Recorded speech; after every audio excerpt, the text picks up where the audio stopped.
आज आपण पाहणार आहोत चतुर ससा आणि गर्विष्ठ वाघ यांची गोष्ट. एका घनदाट आणि हिरव्यागार जंगलात जिथे सर्व प्राणी एकत्र राहायचे. जंगल इतके दाट होते की सूर्यप्रकाश झाडाच्या पानाशी लपाछपी खेळायचा. तिथे प्राण्यांचं एक सुंदर राज्य होतं. या जंगलाचं नाव होतं नंदनवन. इथे सर्व प्राणी आनंदात आणि गुण्यागोविंदाने राहत होते. पण या जंगलावर एक दिवस संकटाचं सावट पसरलं. या जंगलाचा राजा एक गर्विष्ठ आणि रागीट वाघ महाबली. तो इतका क्रूर आणि रागीट होता की भूक नसतानाही शिकार करायचा. हळूहळू जंगलातील प्राणी भीतीत जगू लागले. हरिण, ससा, माकड हे सगळे भीतीत जगू लागले. एके दिवशी जंगलातील प्रमुख प्राणी एका मोठ्या वडाच्या झाडाखाली जमले. मित्रांनो, जर महाबली वाघ असाच वागत राहिला तर लवकरच आपलं जंगल रिकाम होईल. आपल्याला काहीतरी उपाय शोधायलाच हवा. हत्ती दादा, थेट लढाई आपल्याला शक्य नाही. आपण बुद्धीचा वापर करूया. असं किती दिवस चालणार? काल माझ्या छोट्या पाडसाला त्यांनी विनाकारण मारलं.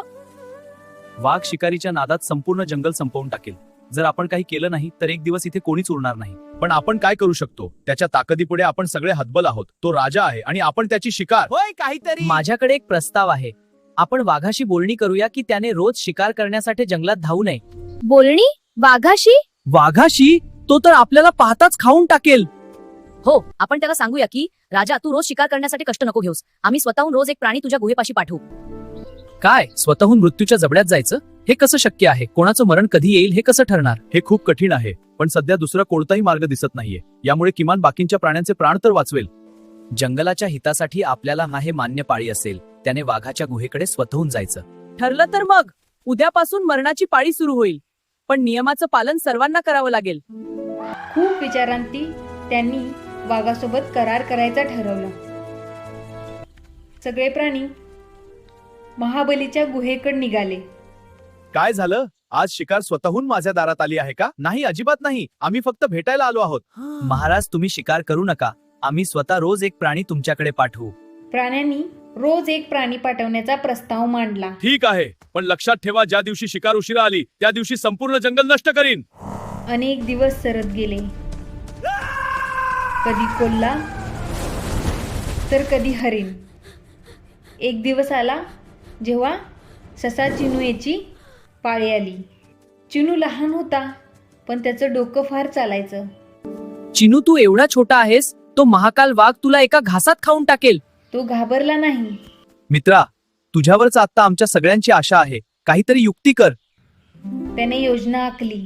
काळजी करू नका मित्रांनो, आज त्या महाबली वाघाचा शेवटचा दिवस आहे. चिनू ससा घरून लवकर निघाला. पण वाटेत अरे वा, किती रसाळ आहेत गाजरे. अरे वा, किती रसाळ आहेत गाजरे. रसाळ गाजरं खात आणि झोप काढत थांबला. त्याला मरायची भीती नव्हती, कारण त्याच्या डोक्यात एक भन्नाट कल्पना शिजत होती. तिकडे महाबली वाघ भुकेने व्याकुळ झालेला होता.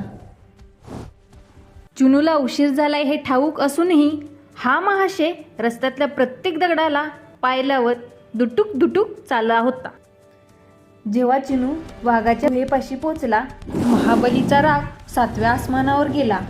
हे चिमुकल्या सशा, एकतर तू आकाराने लहान, वरून इतका उशीर. आज मी तुलाच नाही तर तुझ्या पूर्ण कुळाला संपून टाकीन. महाराज, माझा काहीच दोष नाही. मी तर तुमच्यासाठी 5 मोठे ससे घेऊन येत होतो.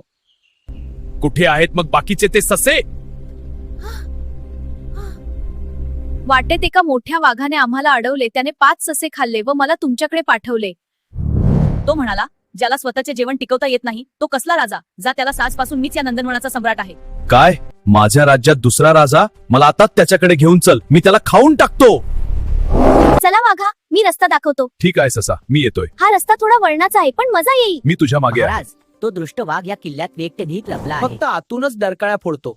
चिनू वाघाला जंगलाच्या एका कोपऱ्यात घेऊन गेला. तिथे एक जुनी, खोल आणि गूढ विहीर होती.